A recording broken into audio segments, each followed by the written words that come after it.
Assalamualaikum Bu Bella. Waalaikumsalam Bu Kori. Bagaimana kabarnya Bu hari ini? Alhamdulillah baik. Alhamdulillah baik ya Bu ya. Saya hari ini akan melakukan percakapan praobservasi ya Bu ya. Yang nanti saya akan mengamati jalannya pembelajaran Ibu di kelas selama 2 kali 35 menit, yaitu atau biasa dikenal dengan supervisi kelas gitu ya Bu ya. Ya, terima kasih Bu Kori telah mempercayakan kepada saya. Nah, kali ini observasinya itu nanti dengan teman sejawat dan Bu Kori telah memilih saya terima kasih. Semoga kegiatan yang dilaksanakan Bu Kori berjalan dengan baik dan lancar. Terima kasih ya Bu ya. Hari ini saya akan mengadakan percakapan observasi yang tujuannya yaitu nanti untuk mengetahui jalannya proses pembelajaran yang Ibu lakukan di kelas. Nah, nanti selama pembelajaran itu saya akan mengamati kegiatan pembelajaran agar lebih siap ya Bu ya. Jadi percakapan ini tujuannya untuk mempersiapkan Ibu sebelum melakukan observasi. Nah, ada beberapa pertanyaan yang akan saya tanyakan kepada Ibu.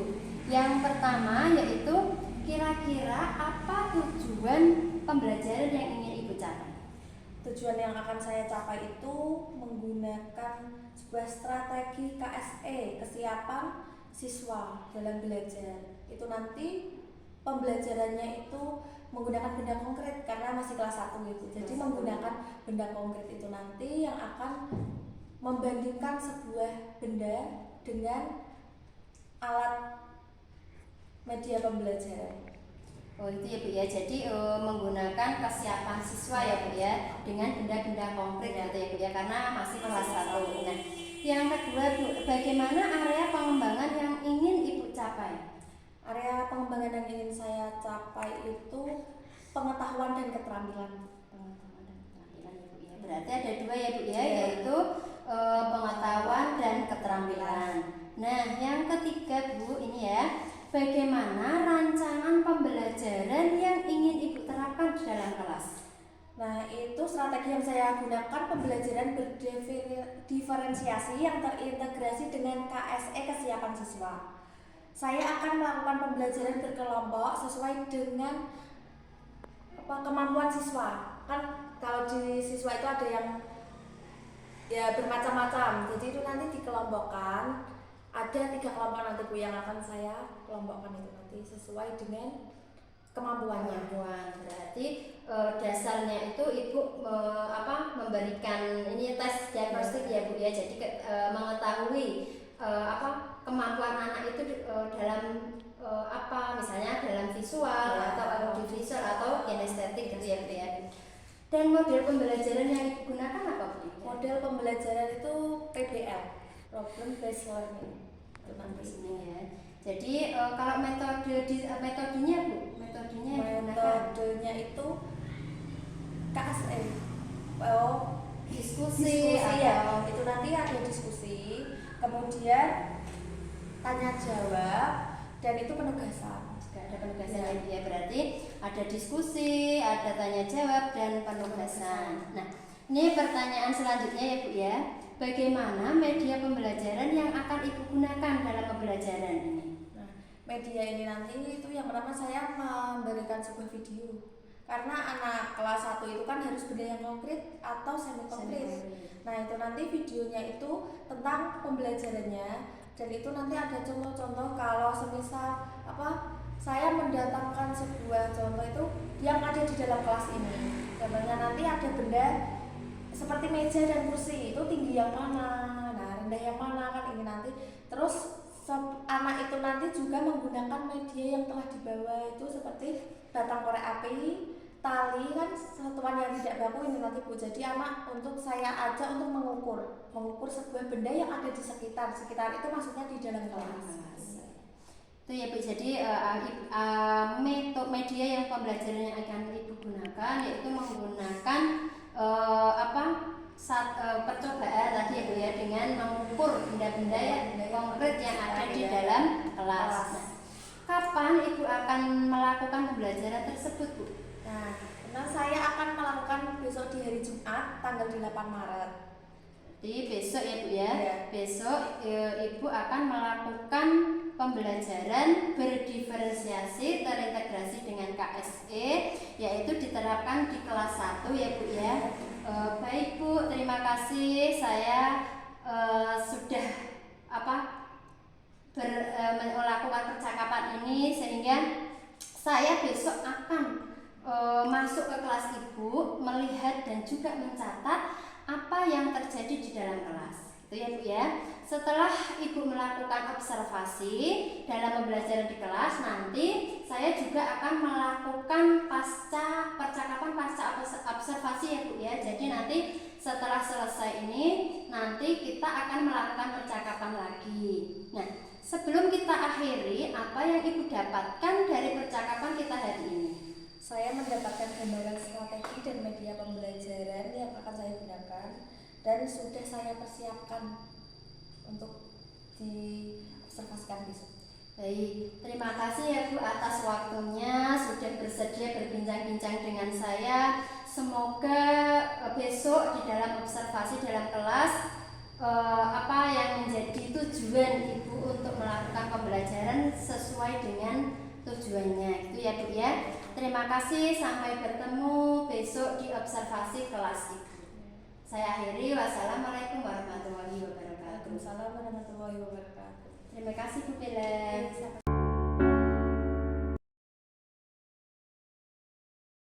Sudah menggunakan alat ukur yang baku. Kalau hari ini kita belajar membandingkan panjang benda menggunakan alat ukur satuan tidak baku. Tujuan pembelajaran pada kali ini, peserta didik mampu melaksanakan pengukuran membandingkan panjang benda secara langsung dengan menggunakan satuan yang tidak baku. Kemudian pembelajaran menggunakan KSE, kompetensi sosial dan emosional siswa. Tadi sudah menunjukkan perasaan siswa itu sama saja dengan emosional siswa tadi. Yang pertama dengan melakukan praktikum pengukuran, nanti berkelompok bersama-sama mengukur. Peserta didik mampu melaksanakan pengukuran dan mengestimasi panjang benda secara langsung menggunakan satuan tidak baku dengan tepat dan percaya diri. Kemudian yang kedua, setelah diskusi, peserta didik mampu membandingkan panjang benda secara langsung menggunakan satuan tidak baku. Nah, sebelumnya satuan tidak baku itu sudah ada yang tahu atau belum? Alat ukur yang tidak baku itu apa saja? Tali, terus apa? Korek api, hesta,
Jadi hasilnya ini tadi kalian di soal evaluasi. Assalamualaikum warahmatullahi wabarakatuh. Berjumpa kembali dengan saya Qoriah di percakapan pasca observasi. Di sini saya ditemani oleh Bu Bila Apriliana Rahayu sebagai guru yang setelah saya observasi kemarin. Kemudian saya juga ditemani oleh Bu Retno Winarni sebagai PP pengajar praktik di angkatan 9 ini. Bagaimana kabarnya Bu? Alhamdulillah, kabar baik, sehat. Alhamdulillah.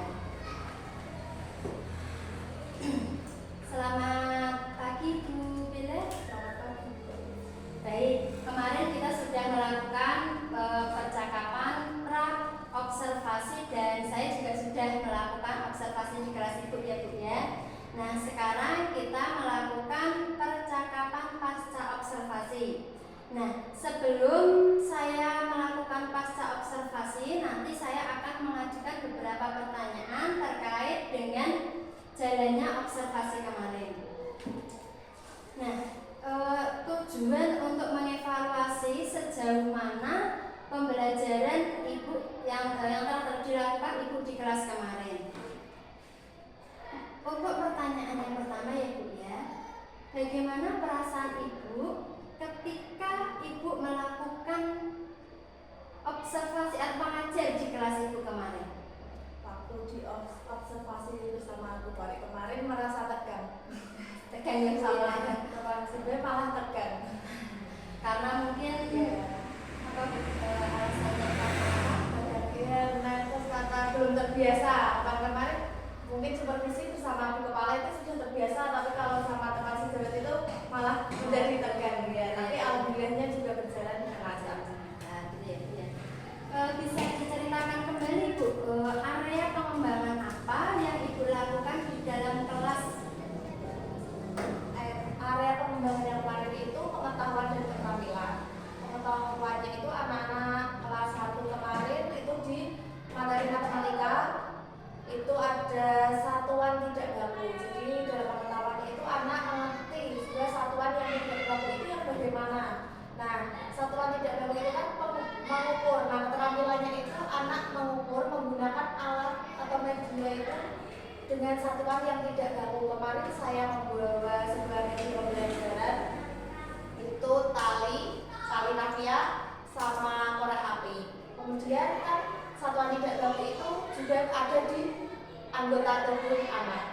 Jadi mengenal pengetahuan dan keterampilan ya, jadi tentang materi matematika yaitu satuan tidak baku. Nah, sebelum itu Bu, langkah-langkah apa yang Ibu lakukan di dalam kelas itu? Itu yang pertama itu waktu awal itu menggunakan perasaan kompetensi sosial itu anak menancapkan di kotak perasaan. Saya membuat media itu menggunakan tusuk sate, ada gambar perasaan anak, ada yang senang, sedih dan marah. Itu waktu masuk di saat mau masuk di kelas itu menunjukkan bahwa perasaan anak itu di hari tersebut saat mau. Jadi sudah melakukan persiapan bahwa anak itu nanti sesuai dengan perasaannya gitu ya. Jadi sudah dengan paparan perasaan, ada perasaan gembira, ada perasaan marah, sedih dan sebagainya. Itu berarti merupakan cara mengetahui kesiapan anak ya Bu untuk belajar dari itu. Nah, menurut Ibu sejauh mana area pengembangan tadi sudah disampaikan?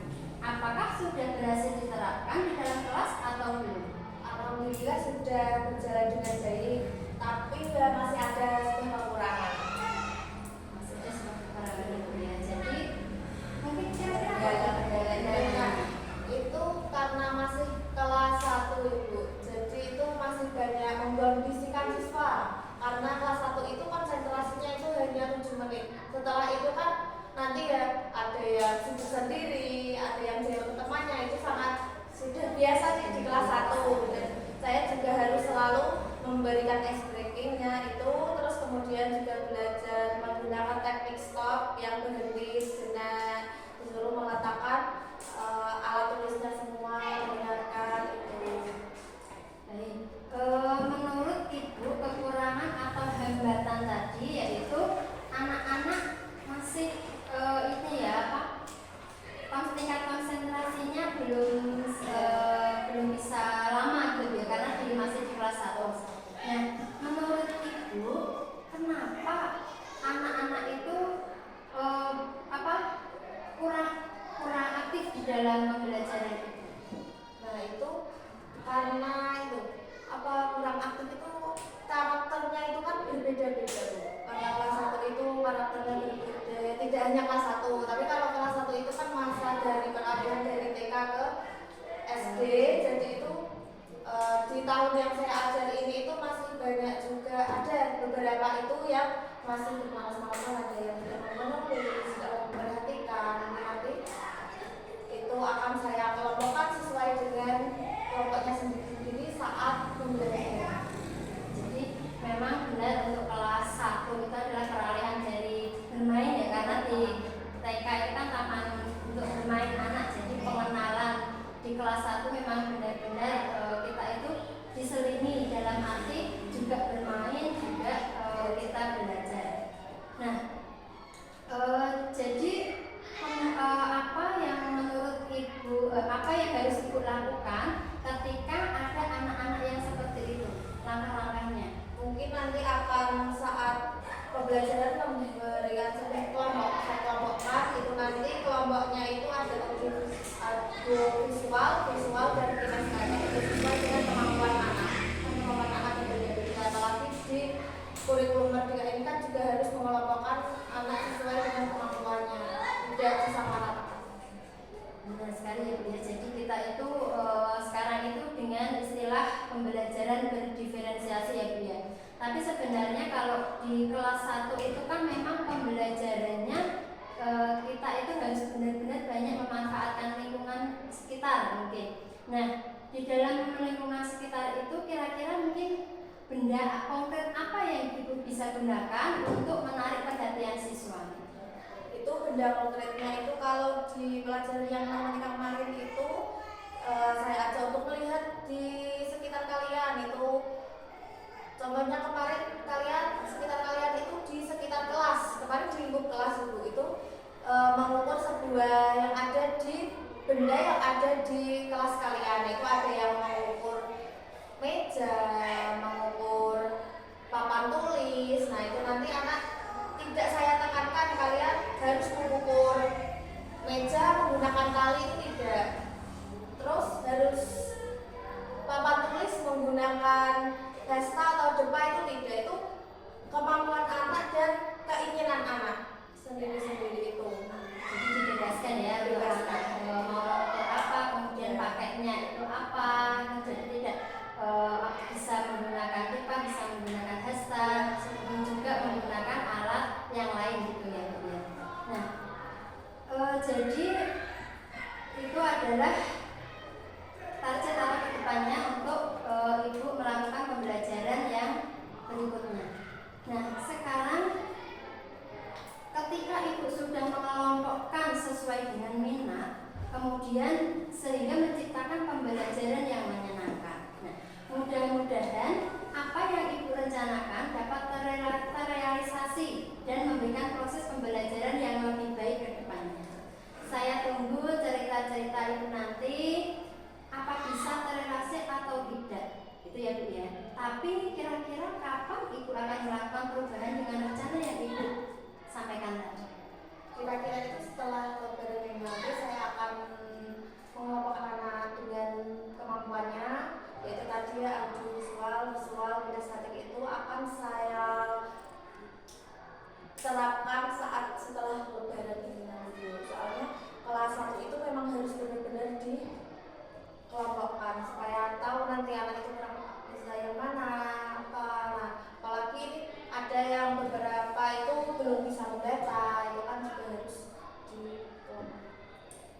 nanti apa waktunya, yaitu setelah Lebaran ya Bu ya. Mudah-mudahan apa yang direncanakan dapat terrealisasikan. Baik, saya selanjutnya saya beri kesempatan kepada Bu Retno untuk memberikan umpan balik atau tanggapan jalannya percakapan pasca observasi. Di sini saya tidak hanya akan menyampaikan umpan balik dialog percakapannya, tetapi juga masuk kepada pembelajarannya, ya, prinsipnya seperti itu. Kalau untuk dialog percakapannya sudah natural, seperti orang ngobrol biasa, jadi tidak seperti apa kalau anak-anak SD diminta untuk buat dialog kan kelihatan sekali dialognya. Siapa namamu? Jawabannya kelihatan sekali nggak natural, karena ini dua orang guru yang juga sama-sama berpengalaman, sehingga kemudian dialognya juga natural. Pertanyaan seperti wawancara biasa, kemudian bilang menjawabnya juga sesuai apa yang diminta, ditanyakan oleh dari Mbak Kori, kemudian menjawab. Mbak Korinya sudah mampu mengajukan pertanyaan yang mengarahkan jawaban Mbak Bella untuk menjawab sesuai dengan ini, pengembangan kognisinya jadi lebih luas begitu. Jadi tidak hanya pertanyaan dijawab satu, tapi pertanyaan satu dijawab dengan pengembangan.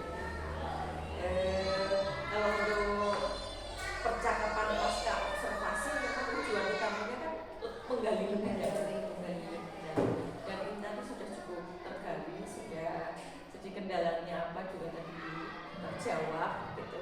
Terus yang paling urgent dan paling utama kan menanyakan tindak lanjut dan langkah yang akan diambil, dan sudah dijanjikan bahwa itu perbaikannya akan dilaksanakan segera, sehingga paling segera setelah Lebaran gitu ya, karena kita juga terhalang pembelajaran bulan Ramadan, dan setelah itu kalau untuk kembali saya ini ya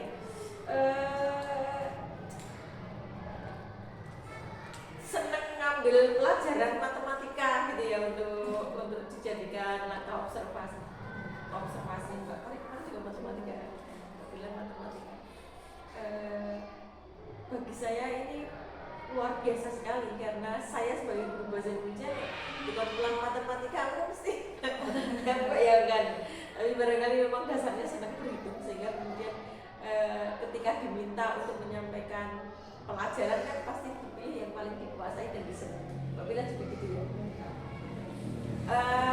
Tentang pengelolaan kelas, pembelajarannya, tadi saya sudah lihat videonya, dan karena saya minta lakukan videonya, ini rekaman videonya sudah ditunjukkan. Kelasnya banyak, sehingga seperti yang diberikan oleh Mbak Bella tadi, bahwa pengelolaan siswa kelas 1 itu berbeda dengan pengelolaan siswa kelas 6. Kalau di kelas 1 itu pada pengelolaan perilaku dan emosi yang lebih titik beratnya, sedangkan kalau di guru kelas 6 ini kan tantangannya di pengetahuannya semakin lebih, karena anak-anak juga semakin pintar gitu.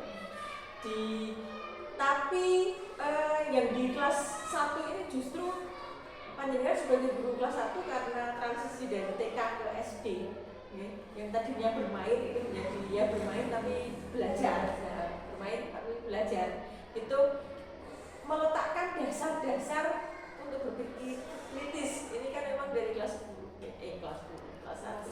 dari kelas 1. Tadi di video ada pengelompokan begitu ya. Nah, pengelompokan gitu.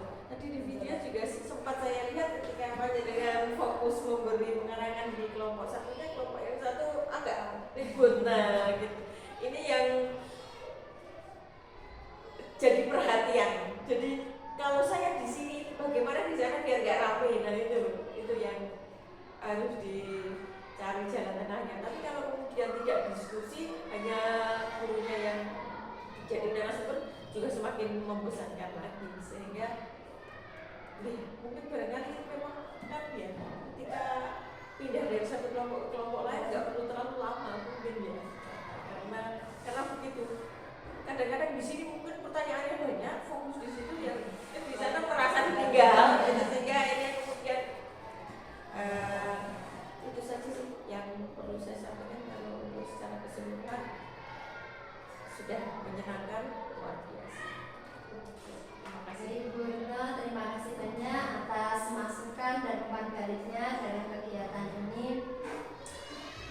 Akhirnya